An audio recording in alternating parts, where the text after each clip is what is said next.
एक मदर को दिखाया जाता है जो कि गाड़ी में रेडियो से गाना चला रही थी। ये औरत जानबूझकर रेलवे के बीच में अपनी गाड़ी रोक देती है और हैरत की बात ये थी कि इसने अपने बच्चे की जान भी खतरे में डाल दी। इसने अपने बेटे को मरने के लिए वहीं पर छोड़ दिया था। नेक्स्ट सीन में हमें एक लड़की को दिखाया जाता है जिसका नाम कार्ली है। ये फैमिली में ये दोनों बहन भाई और इनके मॉम डैड हैं। जिस शहर में रहते हैं यहाँ सारे के सारे पेरेंट्स अपने बच्चों का बहुत ख्याल रखते हैं, हमेशा उनको कंपनी देते हैं और उनके साथ टाइम स्पेंड करते हैं। कार्ली के मॉम और डैड टीवी पर कोई न्यूज देख रहे थे और ये न्यूज उसी गाड़ी के बारे में थी कि एक ट्रेन से एक गाड़ी टकरा गई और उस गाड़ी में एक बच्चा भी था। अब इस खबर के बाद उसकी फैमिली को ज्यादा कोई फर्क नहीं पड़ता क्योंकि वो अपनी बातों में जो बिजी थे। कार्ली की मदर उससे कहती है कि हमें आज हॉस्पिटल जाना होगा क्योंकि तुम्हारी आंट का बेबी होने वाला है। पर यहाँ पर कार्ली बिल्कुल भी एक्साइटेड नहीं दिखाई देती और ना उसे इस चीज में इंटरेस्ट होता है कि वो भी हॉस्पिटल जाकर उस बेबी को देखे। अब उधर हम कार्ली के भाई को देखते हैं जो ज्यादातर स्कूल नहीं जाता। उसे स्कूल जाना पसंद ही नहीं है क्योंकि उसका स्टडीज में कोई इंटरेस्ट नहीं है। वो काफी ज्यादा शरारती है लेकिन फिर भी उसके डैड उसे बहुत प्यार करते हैं। उधर स्कूल में हम कार्ली और उसके दोस्त को देखते हैं जो कि क्लास में बैठी हुई है और उन्हें एक टीचर पढ़ा रही है कि तभी उनका फोन रिंग होता है और उसके बाद ही एक बच्चे के पेरेंट्स उसे क्लास से लेने आ जाते हैं और फिर इस तरह से फोन पर रिंग होता रहता है और टाइम के साथ साथ पूरी क्लास के बच्चों को उनके पेरेंट्स लेने आ जाते हैं और टीचर को भी नहीं समझ आ रहा होता कि आखिर ये सब हो क्या रहा है, आखिर बाहर चल क्या रहा है। बाहर बहुत सी पुलिस कार्स हैं और कुछ ऐसी भी पुलिस कार्स हैं जो बाकी स्कूल्स की तरफ जा रही हैं, शायद वहाँ के बच्चों को लेने के लिए भी। जब कार्ली और उसकी फ्रेंड बाहर आती है तो देखती है कि बहुत सारे बच्चों का ग्रुप उस तरफ जा रहा है जहाँ उनके पेरेंट्स उन्हें लेने के लिए आए हैं और उसी स्कूल में कुछ बैरियर्स और फेंस लगे हुए हैं जिसके दूसरी तरफ पेरेंट्स खड़े हुए अपने बच्चों का इंतजार कर रहे हैं। अब पुलिस उस बैरियर से बच्चों को आगे नहीं जाने दे रही। तभी हम देखते हैं कि एक बच्चे को उसके पेरेंट्स बुला रहे हैं और वो भी भागता हुआ अपने पेरेंट्स की तरफ जाता है, लेकिन उसके टीचर्स और पुलिस उसे रोक लेते हैं और बैरियर की तरफ नहीं जाने देते। लेकिन वो बच्चा जिद में आकर अपनी माँ की तरफ दौड़ता है और फाइनली उन तक पहुँच जाता है, लेकिन जिसका डर था वही होता है। वो माँ कार की चाबी से अपने बच्चे पर अटैक कर देती है और देखते ही देखते उसे मार देती है। और सिर्फ यही नहीं, सारे पेरेंट्स का ही यही हाल हो रहा था। बाहर के हालात बहुत खराब हो रहे थे। अब क्योंकि पेरेंट्स काफी ज्यादा तादाद में, काफी ज्यादा क्वांटिटी में बाहर जमा हो चुके थे तो वो स्कूल के अंदर आने में कामयाब हो जाते हैं। अब ये देखकर सारे के सारे स्टूडेंट्स यानी उन पेरेंट्स के बच्चे भागने लग जाते हैं क्योंकि उन्होंने सब अपनी आंखों से देख लिया था कि पेरेंट्स कैसे अपने ही बच्चों को मार रहे हैं। अब स्कूल सिक्योरिटी भी पूरी कोशिश कर रही थी कि बच्चों की जान बचाई जाए और उन्हें कोई प्रॉब्लम ना आए। अब उधर कार्ली और उसके दोस्त खुश हो रही होती है कि थैंक गॉड अभी तक हमारे पेरेंट्स हमें लेने नहीं आए, वरना वो हमें भी मारने की कोशिश करते। अब जब कार्ली का दोस्त अपना एग्जाम देके बाहर जाता है तो देखता है कि उसके पेरेंट्स नहीं है, तो वो अपने घर चला जाता है और देखता है कि जिस चेयर पर उसके फादर बैठते हैं वो चेयर खाली है, यानी उसके फादर घर में कहीं पर भी नहीं है और घर की हालत भी थोड़ी खराब सी है, जैसे यहाँ पर कुछ हुआ हो। अब जब लड़का देखता है कि घर में इतनी सारी चीजें बिखरी हुई हैं तो उनको सिमेटने लग जाता है। फिर तभी उसे रियलाइज होता है कि जैसे उसके पीछे कोई है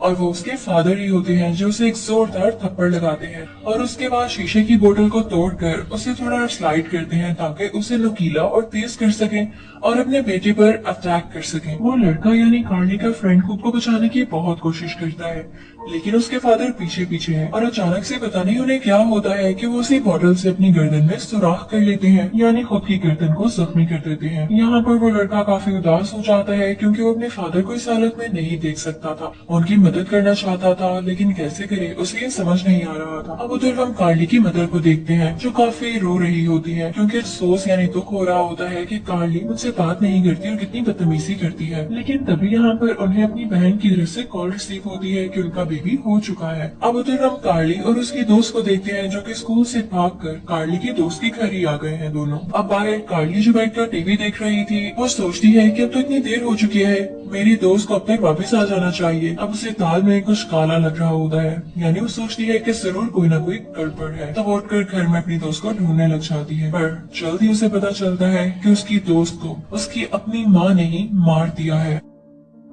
अब उधर जैसे ही कार्ली की मदर हॉस्पिटल पहुंचती है तो वो न्यूज देखने लग जाती है और उसमें ये बता रहा होता है कि एक ऐसा ग्रुप निकला है जो एक केमिकल यूज कर रहा है एज ए ड्रग और ये उन पेरेंट्स पर ज्यादातर असर करता है जो अपने बच्चों से बहुत ज्यादा प्यार करते हैं। अब इस ड्रग के साइड इफेक्ट की वजह से अपने ही बच्चों पर अटैक करके उन्हें मार रहे हैं। अब उसके बाद जैसे ही कार्ली की मदर अंदर जाती है तो वो देखती है कि उनकी बहन ने अपने बेबी को बर्थ दे दी है, यानी वो प्यारा सा बेबी पैदा हो चुका है। अब पहले तो कार्ली की आंट काफी खुश होती है और अपने बेबी को काफी प्यार से देखने लगती है, लेकिन जैसे ही वो उसे अपने गले के साथ लगाती है तो उनके प्यार की वजह से वही केमिकल एक्टिवेट हो जाता है और वो अपने बच्चे को इतने जोर से गले लगाती है कि उसका सांस रुकने लग जाता है।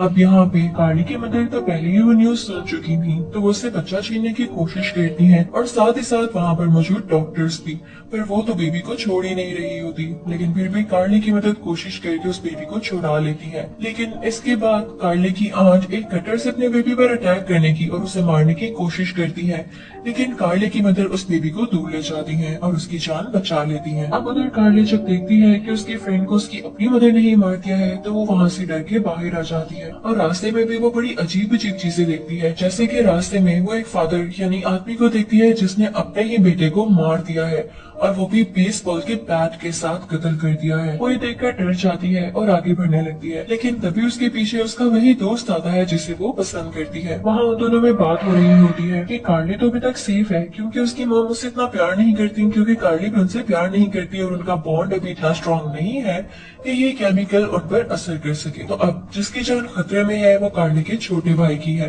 क्योंकि उससे उसके पेरेंट्स बहुत प्यार करते हैं। और अब यहाँ पर वो दोनों डिसाइड करते हैं कि वो घर जाएंगे और उसकी जान बचाएंगे। उधर हम कार्ली के फादर को अपने ऑफिस में देखते हैं जो अभी तक घर नहीं आए और ऑफिस में काफी थका थका फील कर रहे हैं। उनके टीवी पर सब कुछ ब्लर होने लगता है और ये तब होता है जब किसी इंसान ने बिगड़ना होता है, यानी जब वो केमिकल किसी पर असर करना होता है। और अब यहाँ पर वो जोर जोर से चिल्लाने लग जाते हैं। अब उधर कार्ली की मदर मुसलसल यानी कॉन्टिन्यूसली अपने हस्बैंड को कॉल कर रही थी, क्योंकि उन्हें अपने बेटे की फिक्र हो रही थी कि कहीं मेरे हस्बैंड मेरे बेटे को मार ना दे, क्योंकि जैसे हालात चल रहे हैं उनका कोई भरोसा नहीं। अब तभी कार्ली की मॉम के पास एक नर्स आती है और बताती है कि इस बेबी को हॉस्पिटल में भी रखना होगा क्योंकि ये बहुत छोटा है। लेकिन कार्ली की मदर कहती है कि नहीं, मैं बेबी को नहीं दूंगी। अब साथ ही साथ नर्स ये भी बताती है कि बेशक आपकी बहन के ब्लड में वही ड्रग पाई गई है, लेकिन हम बेबीज को एक सेफ रूम में रखेंगे। अब इसके बाद बेबी को हॉस्पिटल ले जाया जाता है और एक सेफ्टी रूम में रखा जाता है, लेकिन उस रूम में और भी ढेर सारे बच्चे होते हैं और इस रूम के बाहर का सीन काफी खौफनाक और डरावना होता है, क्योंकि बाहर से सारे पेरेंट्स अपने बच्चों को जिन्नों की तरह घूर रहे थे। अब उधर कार्ली की मदर काफी परेशान होती है, फौरन से घर पहुंचना चाहती थी इससे पहले कि उनके हस्बैंड घर पहुंचते और अपने बेटे की जान ले लेते, क्योंकि उनके हस्बैंड अपने बेटे से बहुत ज्यादा अटैच थे। अब फिक्र की बात कोई नहीं थी क्योंकि कार्ली और उसका दोस्त पहले ही घर के बाहर पहुंच चुके हैं। अब जैसे ही कार्ली और उसका फ्रेंड घर के अंदर एंटर होती है तो उन्हें मेड नजर आती है। तो मेड कार्ली से कहती है, अरे आप जल्दी आ गई, मैं आपका लंच तैयार कर दूं। तो कार्ली कहती है, नहीं नहीं, मुझे बस ये बताओ मेरा भाई कहाँ पर है। लेकिन तभी वो देखती है कि जिस मॉप से मेड वहाँ पर सफाई कर रही है उस पर खून लगा हुआ है और उससे मेड की बेटी भी नहीं नजर आ रही होती। तो वो समझ जाती है कि मेड ने भी अपनी बेटी को मार दिया है। तो वो काफी डर जाती है और मेड से कहती है, आप फौरन से इस घर से निकल जाएं। अब इसके बाद कार्ली अपने भाई को ढूंढने लग जाती है। जब वो ऊपर वाले फ्लोर पर जाती है तो वहाँ देखती है कि उसका भाई बेड के नीचे काफी सहमा हुआ छुपा हुआ है। तो अपने भाई से पूछती है, भाई तुम यहाँ पे सेफ हो? तो वो आगे से कहता है, जी बहना मैं ठीक हूँ, लेकिन मैं डर गया था। मैंने मेड को देखा था कि वो अपनी बेटी को मार रही है और तभी से डर के मैं ऊपर आकर छुप गया। तो कार्ली उससे कहती है, शाबाश मेरे भाई, तुमने बहुत अच्छा किया। अब आओ हम साथ चलते हैं क्योंकि यहाँ पर हमारी जान को खतरा है। कार्ली के फादर घर आ जाते हैं। अब क्या होता है कि वो सारे परेशान हैं कि हम अब निकले कैसे। तो कार्ली का दोस्त उनके सामने जाता है और उन्हें रोकने की कोशिश करता है ताकि पीछे से वो दोनों निकल जाए और ये भी उन्हें फॉलो करता करता बाहर आ जाए। लेकिन कार्ली के फादर उस लड़के पर यानी कार्ली के दोस्त पर चिल्लाने लग जाते हैं और उनमें काफी तेज बहस हो जाती है। अब इस सब में कार्ली का छोटा भाई डर जाता है और फौरन से अपने फादर के पास जाता है, क्योंकि उसे नहीं पता था कि हालात कैसे चल रहे हैं। लेकिन उसके फादर तो उसे मारना चाहते थे तो वो भी फौरन से उसकी तरफ भाग कर आते हैं। लेकिन कार्ली का दोस्त उसे रोक लेता है, पर कार्ली के फादर उस लड़के को जोर से मारते हैं और फिर अपने बच्चों का पीछा करने लगते हैं। अब दोनों बच्चे अपने फादर से भागने लग जाते हैं और इनके फादर टॉय कार से फिसलते हुए गिर जाते हैं। तो लकीली इन दोनों बच्चों को बेसमेंट में छुपने का मौका मिल जाता है। अब उधर कार्ली की मॉम अपने बच्चों के लिए काफी वरीड थी, तो वो तेजी से गाड़ी ड्राइव करते हुए अपने घर आ रही थी। पर रास्ते में एक माँ यानी एक औरत अपने बच्चे को उनकी गाड़ी के सामने कर देती है कि उसकी जान चली जाए, पर कार्ली की मॉम से बचा लेती है और अब अपने घर आती है तो देखती है कि उनके हस्बैंड बेहोश पड़े हैं। और अब हम यहाँ पर देखते हैं कि कार्ली की मॉम की भी कुछ चीजें बदल रही हैं, यानी उनमें भी अब उस ड्रग का असर आ रहा है और वो अपने हस्बैंड के साथ मिल गई है। अब जैसे उनके हस्बैंड को होश आता है तो वो दोनों प्लान करते हैं कि वो अपने बच्चों को बेसमेंट से बाहर निकालेंगे और फिर उन्हें मार देंगे। अब ये दोनों उधर जाते हैं। कार्ली की मॉम अपने बच्चों से बड़े प्यार से बात करती है कि देखो बेटा, बाहर आ जाओ, मैं बिल्कुल ठीक हूँ, मुझ पे इस ड्रग ने कोई असर नहीं किया और शुरू से मैं तुम लोगों से ज्यादा फ्रैंक नहीं थी ना, तुम लोग मुझसे फ्रैंक थे, तो मैं तुम लोगों को नहीं मारूंगी, बाहर आ जाओ। तो वो कहती है कि सॉरी मामा, हम बाहर नहीं आ सकते, क्योंकि उनके फादर भी बाहर थे। अब जैसे ही उनके फादर ये बात सुनते हैं तो वो चिल्लाने लग जाते हैं और अपने बच्चों को बहुत बुरा भला कहते हैं। कार्ली की मदर एक चाकू उठाती है और ड्रिल मशीन से उस दरवाजे को तोड़ने की कोशिश करती है, पर वो दरवाजा इतना स्ट्रॉन्ग होता है कि नहीं टूटता। अब जब बच्चे भी बाहर नहीं आ रहे होते और दरवाजा भी नहीं खुल रहा होता तो उनके फादर ये डिसाइड करते हैं कि जो गन मैंने छुपाई हुई थी मैं उससे इनको शूट करूंगा। लेकिन लकीली वो गन उनका छोटा बेटा ले चुका था और वही अंदर से शूट कर देता है, तो वो उनकी मदर के हाथ पर लगती है और उनकी मदर जख्मी हो जाती है। अब जब कार्ली के फादर अपनी वाइफ का जख्म ठीक कर रहे होते हैं तो दोनों प्लान बनाते हैं कि अपने बच्चों को बेसमेंट से निकालने के लिए हम बेसमेंट में गैस छोड़ देंगे। बच्चों के रूम में यानी बेसमेंट में गैस छोड़ देते हैं ताकि इनके बच्चे सांस ना ले सकें। अब नेक्स्ट सीन में हमें दिखाया जाता है कि कार्ली की मदर को उसकी थोड़ी सी फिंगर निकली हुई नजर आती है और वो उसे काटने की कोशिश करती है, लेकिन कार्ली अपनी उंगली बचा लेती है। फिर उसके बाद वो लोग दरवाजे के साथ ही खड़े हो जाते हैं ताकि अपने बच्चों की चीखें सुन सकें जब वो गैस से आहिस्ता आहिस्ता मर रहे हों। लेकिन बच्चे अभी मर नहीं पाते तो उन्हें यह होप होती है कि शायद सारी रात कमरे में गैस जमा रहे और उसकी वजह से इनका दम घुट जाए और ये मर जाए। अब काफी देर बाद हम देखते हैं कि गैस ने अपना असर करना शुरू कर दिया है। कार्ली तो परेशान होती ही है, लेकिन वो अपने भाई को देखकर और ज्यादा परेशान हो रही थी क्योंकि उसका रंग पीला पड़ रहा था और अब कार्ली को भी सांस लेने में बहुत प्रॉब्लम हो रही थी।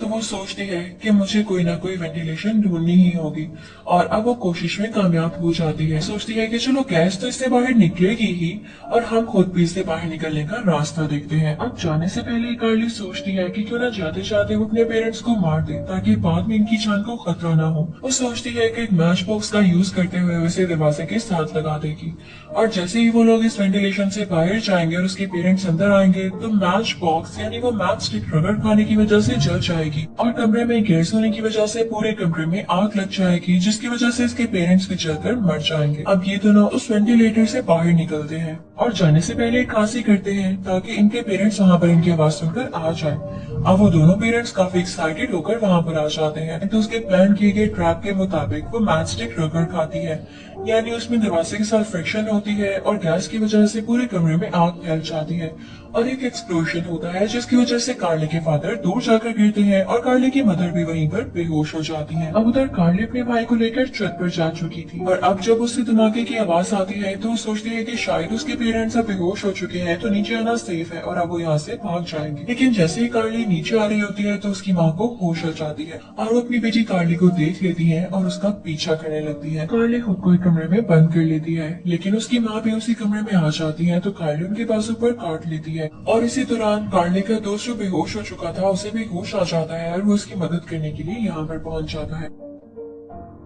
अब कार्ली का दोस्त कार्ली की मदद से उसकी मदर को एक वार्डरोब में बंद कर देता है। अब इसकी मदर काफी देर तक खामोश रहती हैं तो उन्हें ये लगता है कि सांस घुटने की वजह से बेहोश हो चुकी हैं और जल्द इनकी डेथ हो जाएगी, पर उन्हें क्या पता था कि एक्टिंग कर रही हैं। और अब वो थोड़ी देर बाद वार्डरोब से निकलती हैं और एक टूटे हुए हैंगर से इन पर वार करती हैं और इस वजह से ये टूटा हुआ हैंगर कार्ली के दोस्त के मुंह के पास से गुजरता है और उसके मुंह को भी जख्मी कर देता है, जिसकी वजह से उसके मुंह से काफी खून बहने लगता है। अब इसी दौरान कार्ली और उसका छोटा भाई यहाँ से भागने की कोशिश करते हैं, लेकिन उसके पेरेंट्स उन्हें घेर लेते हैं क्योंकि कार्ली के फादर को भी अब होश आ चुकी थी। लेकिन इससे पहले कि वो उसे घेर कर मार सकते, दरवाजे पर एक डोरबेल रिंग होती है और हमें पता चलता है कि आज तो कार्ली के ग्रैंड पेरेंट्स ने आना था। अब जैसे ही कार्ली के फादर दरवाजा खोलते हैं तो सामने उनके पेरेंट्स होते हैं और जाहिर सी बात है कि उनके पेरेंट्स भी उनसे प्यार करते थे, तो उनकी मदर यानी कार्ली की ग्रैंड मदर अपने बेटे के मुंह पर स्प्रे कर देती हैं और साथ ही साथ उनके हस्बैंड यानी कार्ली की ग्रैंड फादर अपने बेटे पर चाकू से अटैक करने लगते हैं। और अब यहाँ पर कार्ली के फादर भी अपने बेटे के ही पीछे भाग रहे होते हैं, यानी यहाँ पर सारे ही एक दूसरे के पीछे भाग रहे थे। अब यहाँ पर कार्ली का भाई डरकर अपने फादर की कार में छुप जाता है। कार्ली घर के बाहर चली जाती है क्योंकि इसकी मदर इसे मारना चाह रही थी, लेकिन तभी उसकी ग्रैंड मदर उसे आकर बचाती है। अब इसके बाद कार्ली के फादर अपनी गाड़ी स्टार्ट करते हैं, जो कि जाकर सीधा उनकी माँ को लगती है और साथ ही साथ उनके फादर को भी हिट करती है, जिसकी वजह से उनके फादर की यानी कार्ली के ग्रैंडफादर की डेथ हो जाती है। अब कार्ली के पेरेंट्स दोबारा से अपने बच्चों को मारने के लिए तैयार हो चुके थे, पर तभी वहाँ पर एक बार फिर से कार्ली का दोस्त आ जाता है और उसे बचा लेता है और उनके पेरेंट्स पर अटैक करता है। अब यहाँ पर कार्ली की मदर बेहोश हो चुकी है। अब नेक्स्ट सीन में हमें दिखाया जाता है कि इन सारे बच्चों ने मिलकर अपने पेरेंट्स को बेसमेंट में बंद कर दिया है और कार्ली के पेरेंट्स उनसे कह रहे होते हैं कि प्लीज हमें खोल दो, पर यहाँ पर वो बच्चे कुछ भी नहीं कहते और रोने लग जाते हैं, क्योंकि इस वक्त उन्हें अपने पेरेंट्स नहीं बल्कि कोई किलर्स लग रहे थे और ये करने के अलावा उनके पास कोई चारा ही नहीं था। और साथ साथ उन्हें इस बात का भी दुख था कि जब उनके पेरेंट्स बिल्कुल ठीक थे और उनसे प्यार करते थे, तो ये आगे से अपने पेरेंट्स को पे बैक क्यों नहीं करते थे, यानी उनकी बात क्यों नहीं सुनते थे और उनसे क्यों नहीं प्यार करते थे। अब यहाँ पे जब कार्ली के पेरेंट्स ये देखते हैं कि उनके बच्चे रो रहे हैं, तो वो उनको बताने लगते हैं कि वो उनसे प्यार तो करते थे, लेकिन वो उन्हें इतना ज्यादा तंग करते थे कि कभी कभी वाकई उनका दिल करता था कि वो अपने बच्चों की जान ले लें, लेकिन वो ऐसा नहीं कर सकते थे क्योंकि वो उनसे प्यार करते थे। और अब बच्चे यही डिजर्व करते हैं जो कि अपने पेरेंट्स के साथ रूट रहते हैं। इसी के साथ ये मूवी यहीं पर एंड हो जाती है। Thank you for watching.